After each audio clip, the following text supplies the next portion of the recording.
Hello viewers, welcome to my Nupur's kitchen. আজকে আমি তোমাদের জন্য একটি রুই মাছের নতুন ধরনের একটি রেসিপি শেয়ার করছি। তো এই রেসিপিটার নাম হচ্ছে ঝাল টমেটো রুই। যারা একঘেয়ে মাছের ঝোল খেয়ে পছন্দ করছেন না, মানে একঘেয়েমি মাছের ঝোলের একটু পরিবর্তন আনতে চাইছেন, তাদের জন্য এই রেসিপিটা খুবই সুন্দর। এবং এই রেসিপিটা এতটাই সুন্দর, আমিও ট্রাই করেছি, অসাধারণ লেগেছে। আপনারাও ট্রাই করুন, আশা করছি ভালো লাগবে। এখানে আমি রুই মাছ 3টে নিয়ে নিয়েছি। কড়াইটা গরম করতে দিয়েছি, তেল দিয়ে দেবো। দিয়ে দিচ্ছি মাছ ভাজার জন্য পর্যাপ্ত পরিমাণে তেল। আমি এখানে খুব বেশি তেল ইউজ করছি না, গ্যাসের ফ্লেমটা হাই করে দিলাম। তেলটা গরম হওয়া পর্যন্ত আমাকে অপেক্ষা করতে হবে। তেলটা গরম হয়ে গেলেই আমি একে একে নুন হলুদ দিয়ে ভেজে রাখা মাছটা আমি দিয়ে দেবো। এখানে আমি মাছটা 1 ঘন্টা মাখিয়ে রেখেছিলাম। আপনারা কিন্তু চাইলে একটু লেবুর রসও দিতে পারেন। তেলটা কিন্তু গরম হয়ে গেছে। তেল থেকে যখনই ধোঁয়া বেরোবে, মাছগুলো আস্তে করে ছেড়ে দেবেন।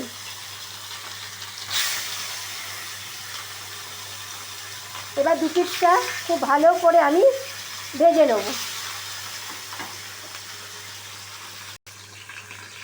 আচ্ছা, মাছটা দেখতে পাচ্ছেন এক পিঠটা ভাজা হয়ে এসেছে। আমি কিন্তু খুব অল্প করে অপর পিঠটা উল্টে দিচ্ছি যাতে ভেঙে না যায়। আমি সেকেন্ড পিঠটা উল্টে দিলাম, সেকেন্ড পিঠটাও খড়া করে ভেজে নেব। আচ্ছা, মাছগুলো আমার লাল লাল করে ভাজা হয়ে গেছে। দেখতেই পাচ্ছেন মাছগুলো খড়া করে আমি ভেজে নিয়েছি। এরকম লাল করে আপনারাও ভেজে নেবেন। মাছের দুপিঠটা খুব ভালো করে আমি ভেজে নিয়েছি। এবার বাকি তেলটা কাট করে নিয়েছি। এখানে আমি কালো জিরে অ্যাড করছি। এখানে কালো জিরেটা দিয়ে আমি কোনো রকম কাঁচা লঙ্কা ফোড়ন দেব না, কিন্তু আপনারা চাইলে গোটা শুকনো লঙ্কা ফোড়নে অ্যাড করতে পারেন। এখানে আমি একটা বাটা মশলা করে নিয়েছি। টমেটো, কাঁচা লঙ্কা, যেহেতু এটা ঝাল টমেটো রুই, টমেটো, কাঁচা লঙ্কা আর 1 চা চামচ পোস্ত, এই বাটা মশলাটা আমি দিয়ে দিচ্ছি।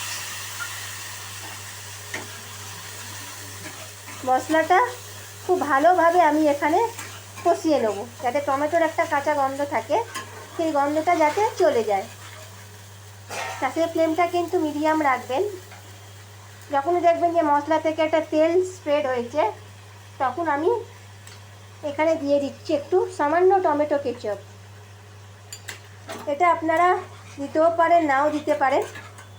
এটা দিলে খেতেও খুব সুন্দর হয়। ভালোভাবে এটা মেশানোর পরে এখানে আমি হলুদ দিয়ে দিচ্ছি, 1/2 চা চামচ লঙ্কার গুঁড়ো, আর সানরাইজের মাছের ঝোল মশলা, একটা বাটা মশলার মতন আমি গুলে নিয়েছি। তো এই গুঁড়ো মশলাটাও আমি দিয়ে দেবো।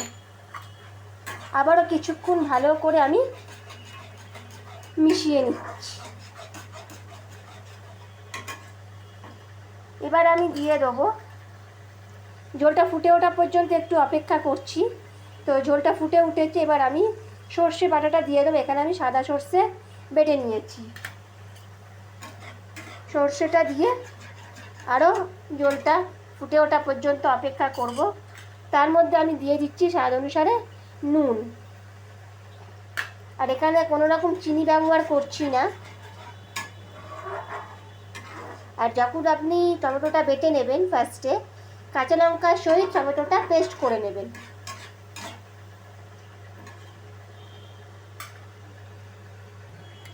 দেখতেই পাচ্ছেন ঝোলটা খুব সুন্দর করে ফুটে উঠেছে।